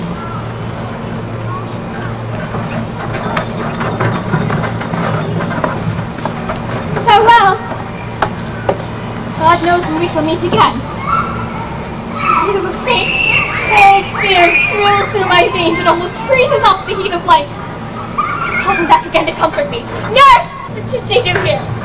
My dismal scene I needs must act alone. Come, Vile. If this mixture do not work at all, shall I be married then tomorrow morning? No. No, this shall forbid it. Lie thou there. If it be a poison, which the friar suddenly has ministered to have me dead, lest in this marriage he should be dishonored because he married me before to Romeo. I fear it isn't. And yet methinks it should not. For he hath still been tried a holy man. Oh, when I am laid into the tomb, I wait before the time that Romeo come to redeem me. There's a fearful point. Shall I not then be stifled into the vault? I'm so early waking, what with loathsome smells and shrieks like mandrakes torn out of the earth. Or if I wake, shall I not be distraught, environed with all these hideous fears, and madly play with my forefathers' joints, and pluck the mangled tibble from his shroud, and in this rage with some great kinsman's bone, and with a club dash out my desperate braids? Methinks I see my cousin's ghost seeking out Romeo, that spit his body upon a rapier's point. Stay, Tibble! Stay! Romeo, I come. This do I drink to thee.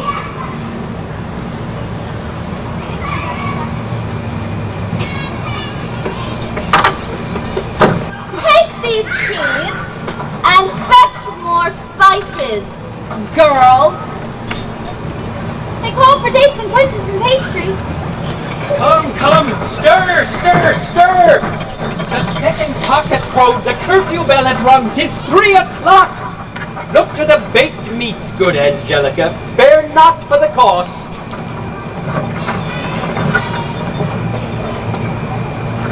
How now, fellows? How now, fellows? Come in, sir. It's heavy. Ah, here they come. What have you got there, fellows? Something for the cook, sir. But I know not what. Make haste! Make haste! I don't know what he's making, sir, but it's hurting my back. Sirrah, fetch drier logs. Call David, he'll show thee where they are. I have a head, sir, that will fetch out logs. And never trouble David for that matter. Thou shalt be loggerhead. Good faith, 'tis day. The county will be here with music. Nurse! What ho? What nurse, I say? Go awaken Juliet. Go and trim her up. I'll go and chat with Paris. Hi! Make haste! Make haste! The bridegroom, he's come already. Jess! What? Mistress! Juliet, Bath, my warrant has she. Why, lady? Why, love? Fine, slugabed. Why, love, I say. Madam! Sweetheart! Why, bride! Marion, thy man, how sound is she asleep? I must needs wake her. Madam! Madam!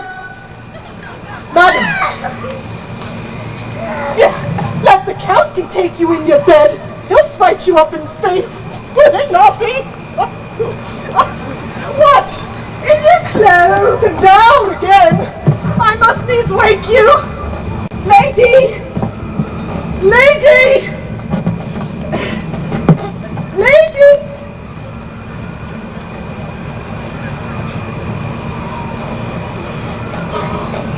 What? What? Help!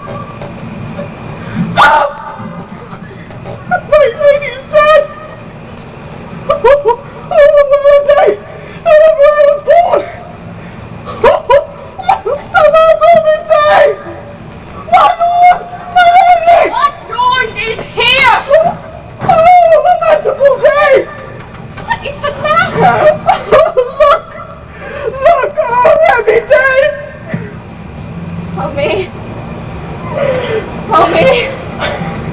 My child. My only life. Revive. Look up, or I will die with thee. Help! For shame! Bring Juliet forth, her lord is come! She's dead! Deceased! She's dead! Alive the Alive the day! She's dead! She's dead! She's dead! Out! Alas, she's cold! Death lies on her like an untimely frost on the sweetest flower of all the field! Oh, lamentable day! Awful time! Death that hath ta'en her hence to make me wail, ties up my tongue and will not let me speak. Come, Mr. Bride, ready to go to church? Ready to go, but never to return. O son, the night before thy wedding day, hath death lain with thy wife. There she lies, flower as she was, deflowered by him. Death is my son-in-law, death is my heir! Long have I thought to see this morning's face, and thought to give me such a sight as this! Cursed, unhappy, wretched, hateful day! Most miserable hour that ever time did see in lasting labor of his pilgrimage! But one poor and loving child, but one thing to rejoice and take solace in, and cruel death hath snatched it from my sight! Woeful day! Most lamentable day! Most woeful day! Never was seen so black a day as this! Oh, woeful day! Oh, woeful day! Beguiled, divorced, wronged, spited, slain! A most detestable death by thee beguiled, by cruel thee quite overthrown! Oh, love! Oh, life! Oh, not life, but love in death! Despised, distressed, hated, martyred, killed! Uncomfortable time, why camest thou now to murder our solemnity? O child, my soul and not my child. Alack, my child is dead, and with my child my joys are buried. Peace, oh, for shame! Confusion's cure, let's not of these confusions. Heaven and yourself had part in this fair maid. Now heaven hath all, and all the better is it for the maid. The most you sought was her promotion, for 'twas your heaven she should be advanced.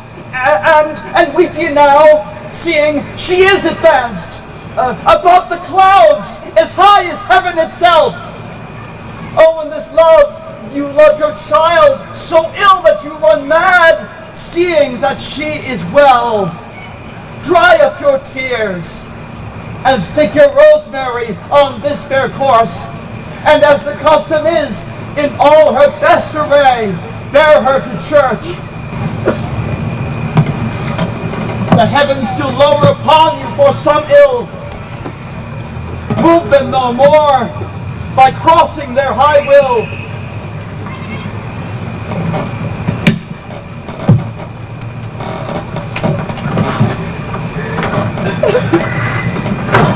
If I may trust the flattering truth of sleep, then my dreams doth presage some joyful news at hand.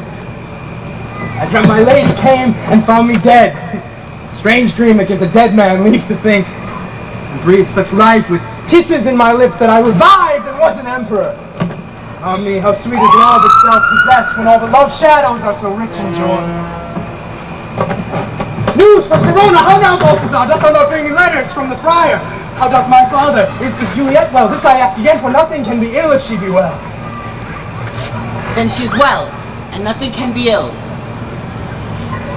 Her body seats in Capel's monument, and her mortal part with angels lives. I saw her lay low in her kindred's vault, and presently took post to tell it you. Oh, pardon me for bringing such ill news. Is it even so? And I defy you, stars! Thou knowest my lodging can be ink and paper, and hire post horses I will hence tonight. I do beseech you, sir, have patience. Your lips are pale and wild. Did you report to Mrs. Bennet? Hush, thou art deceived! Leave me, and do the thing I bid thee do! Hast thou no letters to me from the friar? No, my good lord. 'Tis no matter, get thee gone, and hire those horses, I will be with thee straight. Well, Juliet, I will lie with thee tonight! I do remember an apothecary, and hereabouts he dwells in tattering weeds with overwhelming brows, calling of simples meager were his looks. And if a man did need poison now, whose sale is current death in Mantua, here lives a caitiff wretch that would sell it him. What? Oh, apothecary!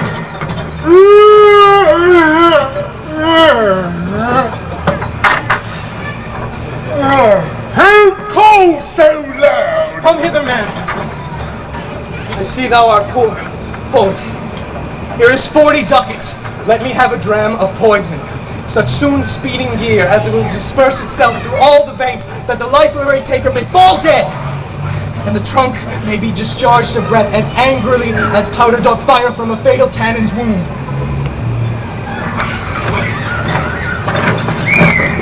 Such mortal drugs I have, but Mantua's law is death to any he that utters them. Art thou so bare and wretched and fearest to die? Famine is in thy cheeks, need and oppression starveth in thine eye. Contempt and beggary hangs upon thy back. The world is not thy friend, nor the world's law. The world affords no law to make thee rich, then be not poor, but break it and take this. My poverty, but not my will, consents. Pay thy poverty and not thy will.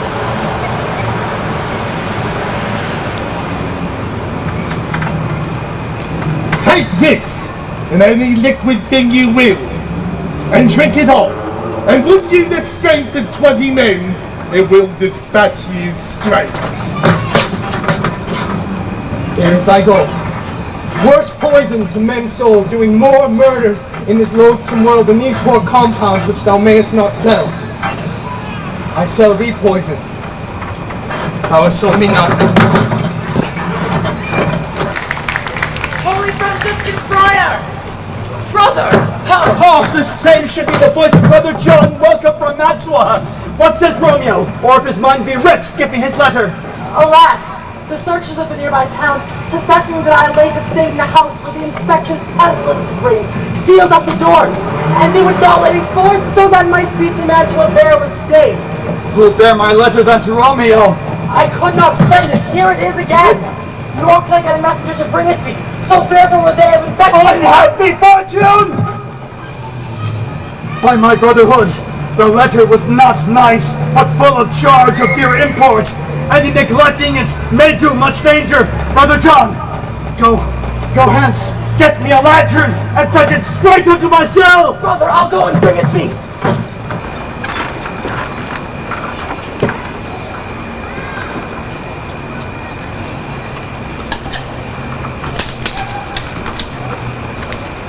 Hence and stand aloof.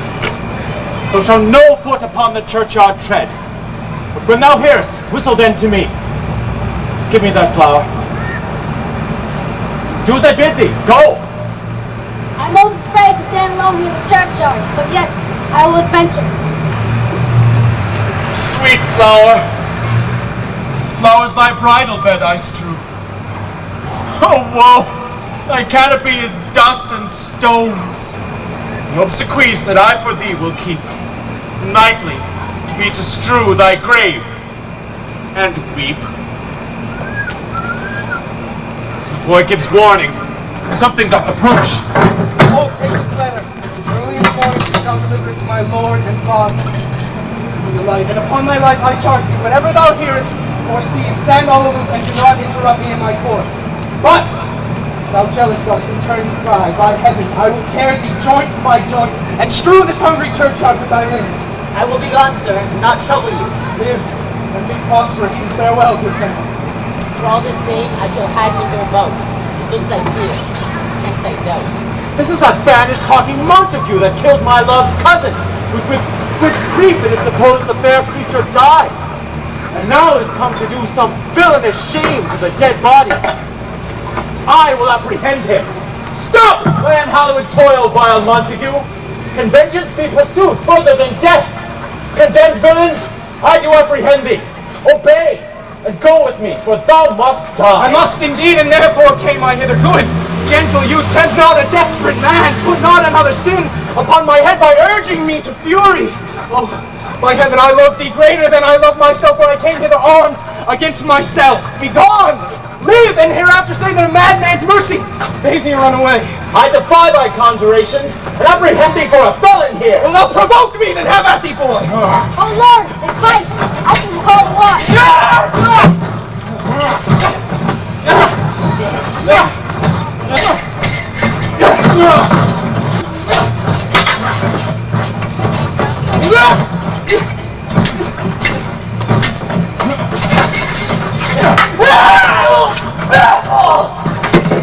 Slave!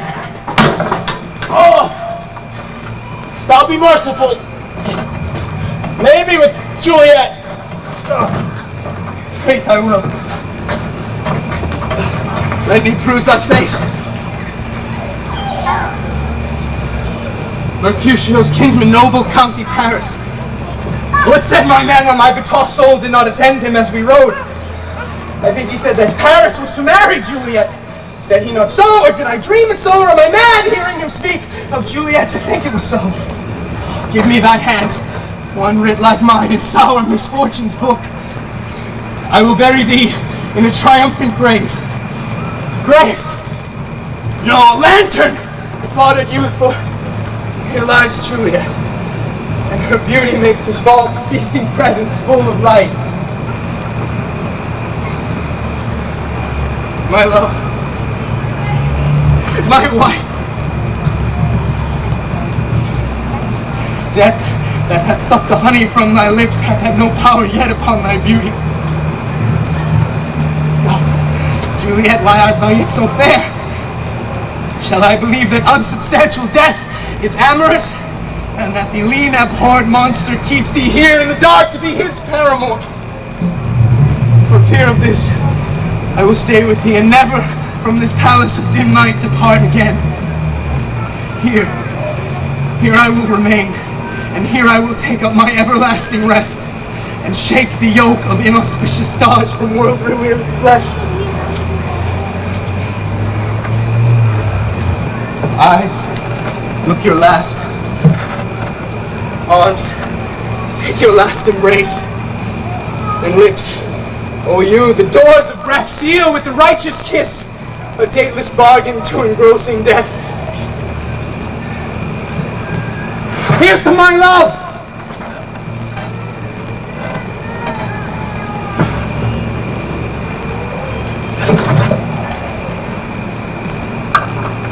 Oh, true apothecary, thy drugs are quick. Thus, with a kiss, I die.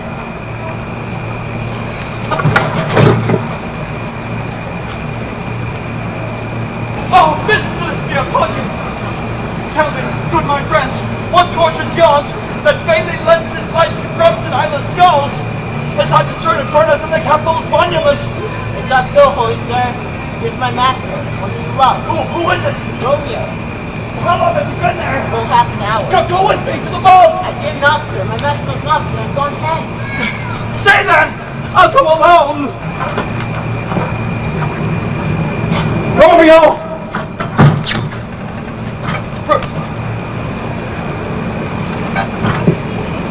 Romeo? Oh, pale! Who else? Paris too! And steeped in blood! But an unkind hour is guilty of this lamentable chance! Comfortable Christ, where is my lord? I do remember well where I should be, and there I am. Where's Romeo? I hear some noise! Lady, come from that nest of death, contagion and unnatural sleep! My husband in my bosom there lies dead, and Paris too, stay not to question, for the watch is coming. Come! Go! Go, Juliet! I dare no longer stay! Go get thee hence, for I will not away. What's here? A cup, closed in my true love's hand. Poison, I see, hath been his timeless end. Oh, Charles drunk all and left no friendly drop to help me after. I will kiss thy lips. Haply some poison yet doth hang on them to make me die with a restored. My lips are warm!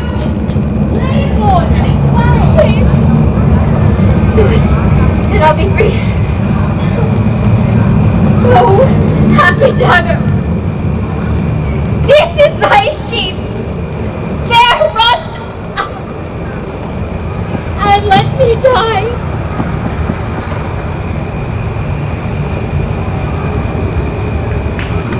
Oh, the ground is bloody. Oh. Search about the churchyard. Run, tell the Greens, raise up the Capulets, call to the Montagues.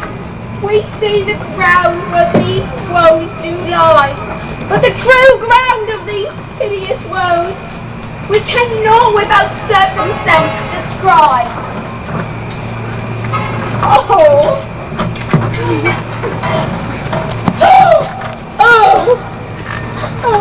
It was a friar that trembled, sighs, and weeps. What fear is this which startles in our ear?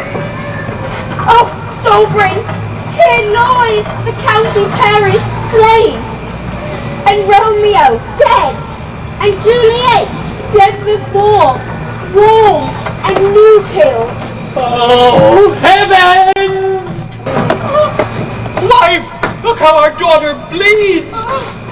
This dagger hath mista'en. For lo, his house is empty on the back of Montague, and it missheathed in my daughter's bosom. Poseidon, he says a bell pours my old age to a sepulture. Come, Montague. Thou art up early to see thy son and heir more early down. Alas, my liege, my wife is dead tonight. Grief of my son's exile hath stopped her breath. What no law conspires against mine age? Look, and thou shalt see. Ah! Oh, thou untaught! What manner is in this? To press before thy father to a grave? Seal up the mouth of outrage for a while, till we can clear up these ambiguities and know their spring, their head, their true descent.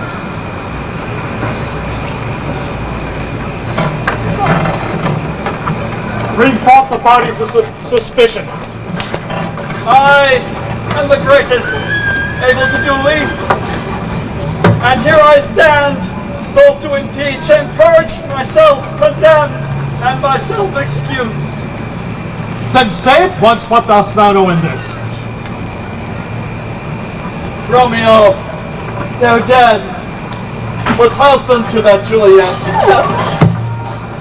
I married her, and their stolen marriage day was Tybalt's doomsday, whose untimely death banished the new-made bridegroom from the city, for whom and not for Tybalt Juliet pined.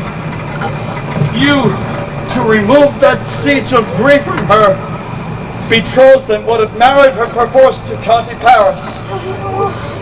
But then comes she to me, and with wild looks bid me devise some mean to rid her of this second marriage, or in my cell there would she kill herself. Then gave I her, so tutored by my art, a sleeping potion, which so took effect. But when I came, some minute ere the time of her awaking, here untimely lay the noble Paris, and true Romeo dead. And she wakes, and I entreated her come forth, but she, too desperate, would not go with me. and as it seems did violence on herself. If aught of this miscarried by my fault, let my old life be sacrificed some hour before his time unto the rigor of severest law.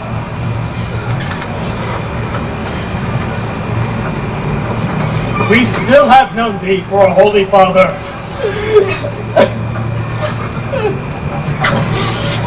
Where is Romeo's man?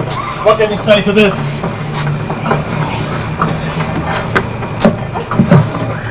I brought my master news of Juliet's death. This letter, only did he give his father.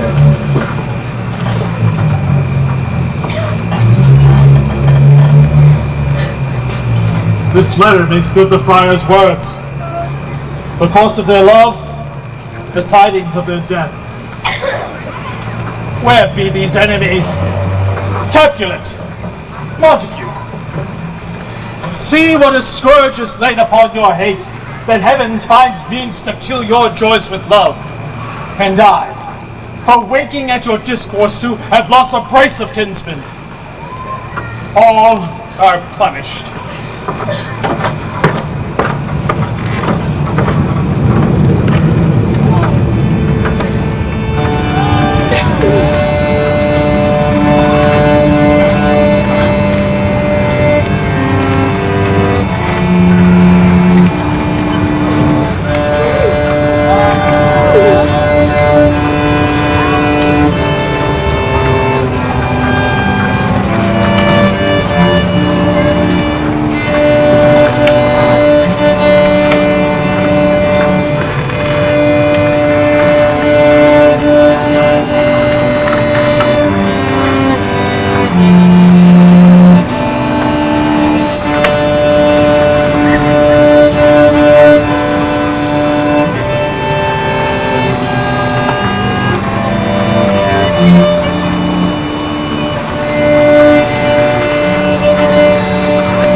A glooming peace this morning with it brings. The sun for sorrow will not show its head. Go hence to have our talk of these sad things. Some shall be pardoned, and some punished. But never was there a story in more world than this of Juliet and for Romeo.